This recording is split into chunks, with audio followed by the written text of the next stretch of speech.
زموږ یو ملګری و، هغه وي زموږ یو استاد و، هغه به ناشنا خبره کوله. وی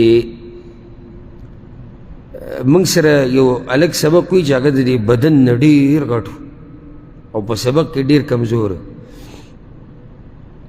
نو دا استاد چې به ورته قارېدو نو هغه به ورته دا خبره ډېره کوله، وي دا بوټۍ دې خاورو له ساتلې ده، دا بوټۍ دې خاورو له ساتلې ده، چنجوله دې ساتلې ده چې د دنیا کې دې ته فایده نه لري. زم دا وایم ولې دا غټ بدنونه موږ څه دپاره ساتلي دي؟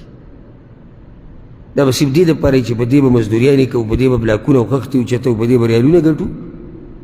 خیر دی که لږ پکې دا بدن د الله دپاره ستړی شي، کم تندر راوړېږي، څه چل کېږي. ګورې چا چې دله دا بدن درکړی د هغه دپاره ستړی کړي نو دا خو ګټه دې وکړه،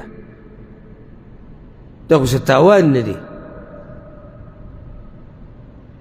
د صحابه کرامو د سلف صالحینو شان وګوره، آخري وخت کې چې ورته بیماریانې رالي نو څه به وي؟ چېرته یو عبادت یې ډېر زیات کړی او د هغې د لاسه بدن کې یو اډوکی کمزوری شوی دی یا د سترګو نظر، د هغوی دا خبرې زمونږ تپوس وکړه ولې به ملا دړ د سختې مزدورۍ ولې به ملا دړ کړی، دا د پیسو ډېر حرص لیونی کړی دی. نو پرېږده که دا بدن د الله دپاره لږ ولګي، څه خیال دی؟ لږ به ستړی نه کړي د الله دپاره؟ هېڅ خبره نه ده، هغه دله دومره بدن درکړی دی، تاسو یې لږ د هغه دپاره ستړی کړي.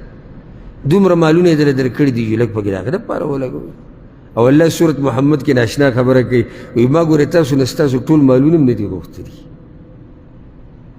څه ناشنا خبره کوي، حالانکې دا مال دی د الله، خو ما ګورې تاسو نه ټول نه دي غوښتلي. موږ په دغه لږ څه کې داسې چلونه کوو چې الله رانه ټول غوښتلی چې بیا به موږ څه کولی.